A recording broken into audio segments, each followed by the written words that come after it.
Hello student, good morning, good afternoon, good evening, जैसे भी आप लेक्चर देख रहे हो उस हिसाब से। तो देखिए, आज के लेक्चर में अपन डिसीज़ के हिसाब डिसीज़ को देखेंगे। उसमें हम मेनली केवल कैंसर की हम बात करेंगे। इस लेक्चर में केवल हम कैंसर को पूरा देखेंगे। तो हम स्टार्ट करते हैं कैंसर को। कैंसर के बारे में आपको सब कुछ ज़्यादा नोट करने की ज़रूरत नहीं है। डायरेक्टली आप स्क्रीनशॉट लेना, उससे आपको पता चल जाएगा। और कुछ चीज़ें हैं जो आप नोट करते जाना। तो देखिए, कैंसर की अगर हम बात करें तो कैंसर होता क्या है। कैंसर एक सेलुलर डिसीज़ होती है, यानी कि सेल्स की अनकंट्रोल्ड ग्रोथ की वजह से कैंसर होता है। तो एक सेलुलर डिसीज़ होती है, याद रखना है। कैंसर की स्टडी को क्या कहा जाता है? Study of cancer is called carcinology और ओनकोलॉजी। बिल्कुल याद रखना है, कार्सिनोलॉजी कहा जाता है या फिर ओनकोलॉजी कहा जाता है। अगर हम बात करें इस सेंचुरी की 21st सेंचुरी की अगर हम बात करें तो सबसे मोस्टली ड्रेडेड डिसीज़ कैंसर ही मानी गई है, क्योंकि यहाँ पर हर मतलब हर ईयर में लगभग मिलियंस ऑफ डेथ इसकी वजह से होती है। कैंसर की वजह से हमारे इंडिया में ही बहुत ज़्यादा डेथ होती है इस कैंसर की वजह से। तो ये मोस्ट ड्रेडेड डिसीज़ मानी गई है। उसके बाद आपको याद रखना है कि कैंसर की जो भी सेल्स होती हैं उनमें क्या होता है, कॉन्टैक्ट इनहिबिशन की जो प्रॉपर्टी होती है उसका लॉस हो जाता है। क्या होती है प्रॉपर्टी? यानी कि जब किसी सराउंडिंग सेल्स को जब कैंसर होता है तो उसमें क्या होता है, हर एक सेल्स के पास एक नॉर्मल ग्रोथ करने का एक प्रॉपर टाइम होता है, एक प्रॉपर मैनेजमेंट होता है ग्रोथ का। बट जब कैंसर होता है किसी सेल को तो वो क्या करती है, वो नॉर्मल ग्रोथ को छोड़कर वो अनकंट्रोल ग्रोथ हो जाती है। उसकी जो ग्रोथ होती है वो फिर कंट्रोल नहीं होती है। इसे कॉन्टैक्ट इनहिबिशन कहा जाता है, याद रखना है आपको। जब अगर हम कैंसर की बात कर रहे हैं तो इस कैंसर हमें पता है जब ट्यूमर्स का ग्रोथ होता है तो उसे हम कैंसर कहते हैं। तो कैंसर के अंदर मेनली दो ट्यूमर्स का डेवलपमेंट होता है। एक ट्यूमर होता है बिनाइन ट्यूमर कहा जाता है और एक होता है मैलिग्नेंट ट्यूमर। बिनाइन ट्यूमर का मतलब क्या होता है कि वो ट्यूमर जहाँ जो क्या हो सकता है, एक पर्टिकुलर लोकेशन तक ही फैलता है, यानी कि एक लोकेशन पर ही जाता है और वहाँ से ज़्यादा स्प्रेड नहीं करता। यानी कि सेम लोकेशन पर जहाँ से वो एराइज हुआ है, जहाँ से डेवलप हुआ है वहीं पर रहता है, वहाँ से आगे डेवलप नहीं करता है, आगे स्प्रेड नहीं होता है। तो इस तरह के ट्यूमर को बिनाइन ट्यूमर कहा जाता है। और ये ट्यूमर क्या होता है, ये ज़्यादा खतरनाक ट्यूमर नहीं होता है, याद रखना है आपको। बिल्कुल बिनाइन ट्यूमर। और अगर हम बात करें दूसरे टाइप्स के ट्यूमर की, मैलिग्नेंट ट्यूमर की, तो ये क्या करता है, ये अपने ओरिजिन जहाँ से एराइज हुआ है, डेवलप हुआ है, वहाँ से कहीं दूर तक फैलता है मैलिग्नेंट ट्यूमर। और ये खतरनाक होता है, ये ग्रोथ भी रैपिड होता है, बहुत तेज़ी से ग्रो करता है। यानी कि ज़्यादा खतरनाक किस टाइप का ट्यूमर होता है, मैलिग्नेंट ट्यूमर होता है, याद रखना है। और मैलिग्नेंट ट्यूमर की जो सबसे खतरनाक स्टेज होती है उसे मेटास्टेसिस कहा जाता है। क्या कहा जाता है, बिल्कुल याद रखना, मेटास्टेसिस। मेटास्टेसिस का मतलब क्या है कि ये जब ब्लड के साथ जाता है और अगर दूसरे किसी भी प्लेस पर पहुंचता है तो वहाँ पर जाके नए ट्यूमर का फॉर्मेशन कर लेता है। यानी कि इससे क्या होता है, सारी बॉडी में ट्यूमर फैलने का खतरा रहता है। तो ये मैलिग्नेंट ट्यूमर की प्रॉपर्टी हुई, याद रखना बिल्कुल। मेटास्टेसिस किसके अंदर आती है, मैलिग्नेंट ट्यूमर के अंदर आती है। अब हम बात कर रहे हैं अगर कैंसर के कारणों की, किन किन कारण से कैंसर एराइज होता है, क्या क्या फिज़िकल रीज़न हो सकते हैं, क्या क्या केमिकल हो सकता है, क्या बायोलॉजिकल कॉज हो सकता है कैंसर के पीछे। तो कैंसर में हम देखते हैं कि जो एजेंट होते हैं जिनसे कैंसर होता है उन्हें क्या कहा जाता है, कार्सिनोजन कहा जाता है। जिन एजेंट से कैंसर होता है उसे कार्सिनोजन कहा जाता है। और जिन सेल्स को कैंसर होता है, जो सेल कैंसर से पीड़ित होती है उस सेल को क्या कहा जाता है, उनको उनको सेल्स कहा जाता है मेनली। क्लियर? तो आपको याद रखना है कैंसर के कारण। इसमें हम देखते हैं कि अलग अलग कारण हो सकते हैं। पहला आप देखिए इसमें पहला रेडिएशन हो सकता है।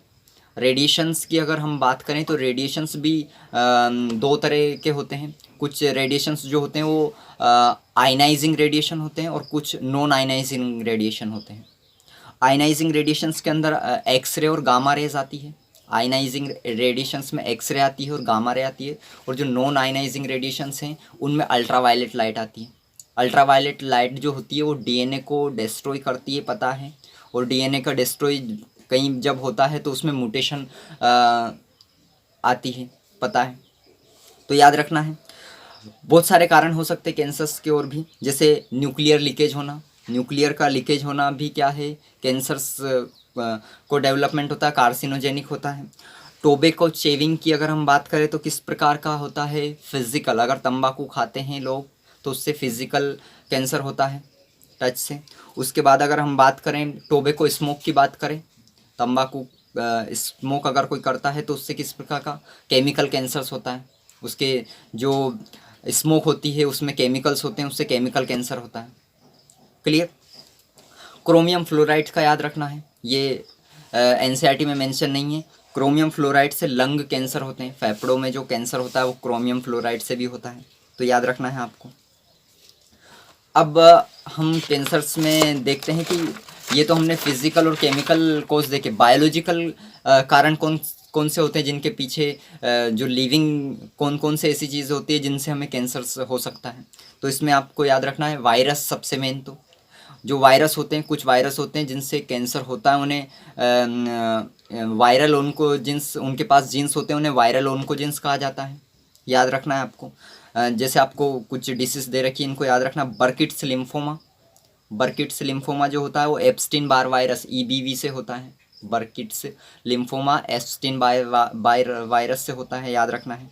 सर्विकल कैंसर की अगर हम बात करें तो सर्विकल कैंसर जो होता है ह्यूमन पेपिलोमा वायरस से होता है। Cervical cancer human papilloma virus से होता है। और कैपोसिस सार्कोमा, कैपोसिस सार्कोमा जो कैंसर होता है वो हर्प्स वायरस, जिसे HV8 कहा जाता है, उससे होता है। और याद रखना है जो कैपोसिस सार्कोमा होता है वो एड्स जो डिसीज़ होती है उसका मार्कर माना जाता है, ये बिल्कुल याद रखना है। लीवर कैंसर की अगर हम बात करें, जो कैंसर लीवर में होते हैं, हमें पता है बहुत सारे लोगों को होता है, एल्कोहलिक को लीवर कैंसर होता है। तो ये किससे होता है, हेपेटाइटिस B वायरस से भी होता है। हेपेटाइटिस B वायरस से भी लीवर कैंसर होता है, याद रखना है। कैंसर्स के टाइप्स अगर हमें देखें कितने प्रकार के कैंसर हो सकते हैं, तो मोस्टली 3 टाइप्स के कैंसर होते हैं। पहला आपको देखना है कार्सिनोमा, सार्कोमा और लेकमिया।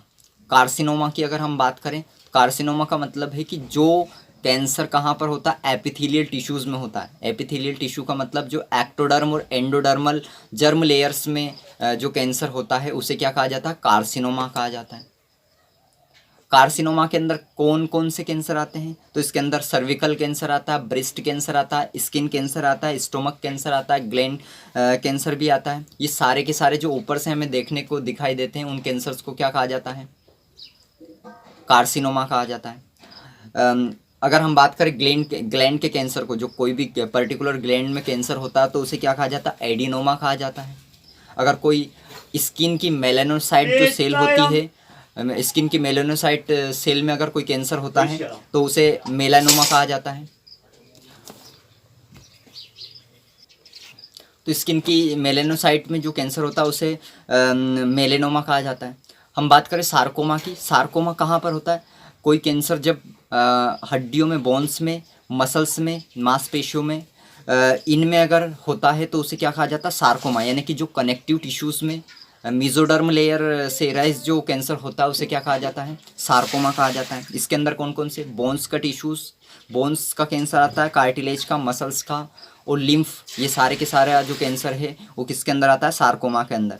इसमें एक अलग टाइप्स भी मान सकते हैं लिम्फोमा को, हालांकि वो किसके अंदर आता है, सार्कोमा के अंदर ही आता है। लिम्फोमा जो होता है, लिम्फ नोड्स में जब कैंसर होता है या लिम्फ वेसल्स में जब कैंसर होता है तो उसे क्या कहा जाता है, लिम्फोमा कहा जाता है। और इसकी एक पर्टिकुलर डिसीज़ भी है जिसका नाम होता है होजकिंस डिसीज़। इसमें क्या होता है, लिम्फ नोड्स जो होता है बहुत एनलार्जमेंट हो जाता है, बहुत बड़ी साइज में बढ़ जाता है, उसे क्या कहा जाता है, होजकिन डिसीज़ कहा जाता है। जो हड्डियों में जो कैंसर होता है, बोन कैंसर, उसे क्या कहा जाता है, ओस्टियोमा कहा जाता है, याद रखना है। और जो टिश्यूज़, जो ऊतकों में टिश्यूज़ में जो होता है कैंसर, उसे कहा जाता है लिपोमास, याद रखना है ये भी आपको। लेकमिया क्या होता है, लेकमिया को सीधे से ब्लड कैंसर कहा जाता है। जब ब्लड के अंदर कोई कैंसर होता है तो उसे लेकमिया कहा जाता है। हमने ब्लड का पूरा कंपोजिशन अच्छे से पता है। तो ब्लड के अंदर हमें पता है 3 सेल्स पाई जाती हैं, RBC, WBC और प्लेटलेट्स। तो यहाँ पर जो कैंसर होता है वो WBC की जब मात्रा बहुत ज़्यादा बढ़ जाती है ब्लड के अंदर, WBC वाइट ब्लड सेल्स की मात्रा जब बहुत बढ़ जाती है ब्लड के अंदर, तो उस टाइम पर जो कैंसर एराइज होता है वो कौन सा होता है, वो लेकमिया होता है, ब्लड कैंसर कहते हैं उसे। अब हमें याद रखना है कि कैंसर को पता कैसे लगाया जाए, अगर कैंसर है तो उसको डिटेक्ट कैसे किया जाए, उसका ट्रीटमेंट डायग्नोस कैसे किया जाए, इन सब चीज़ों को देखना है। तो डिटेक्ट करने की तरीके आपको देखना है। डिटेक्ट करने का सबसे जो टेक्निक्स होती है वो होती है बायोप्सी टेस्ट और हिस्टोपैथोलॉजिकल स्टडी। बायोप्सी टेस्ट और हिस्टोपैथोलॉजिकल स्टडी होती है।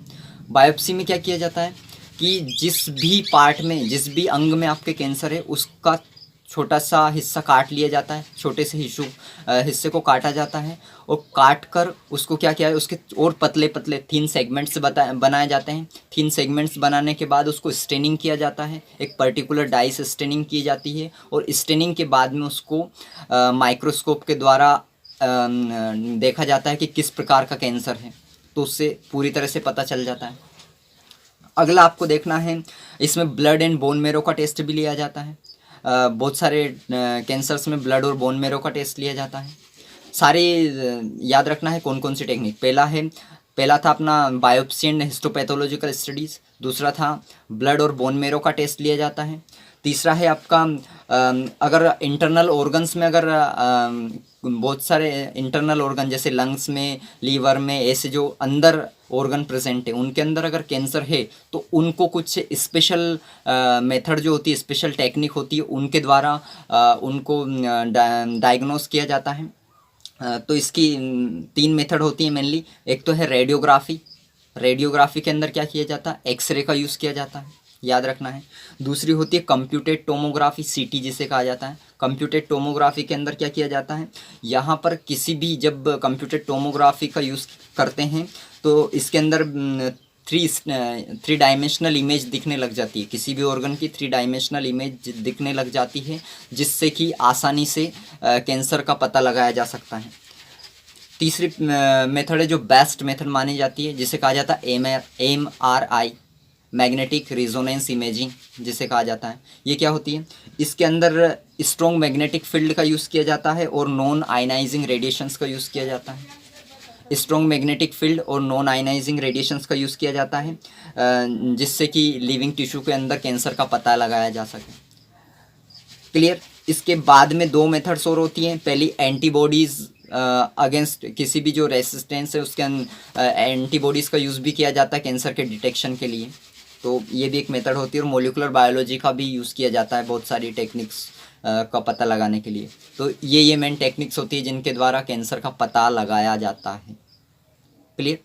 अगर हम बात करें ट्रीटमेंट की, बात करें कि कैंसर का इलाज कैसे किया जाता है ट्रीटमेंट के अंदर, तो ट्रीटमेंट के अंदर मेनली 4 मेथड्स होती है कैंसर के लिए। 4 मेथड्स है ट्रीटमेंट की। पहली है सर्जरी करवाएं।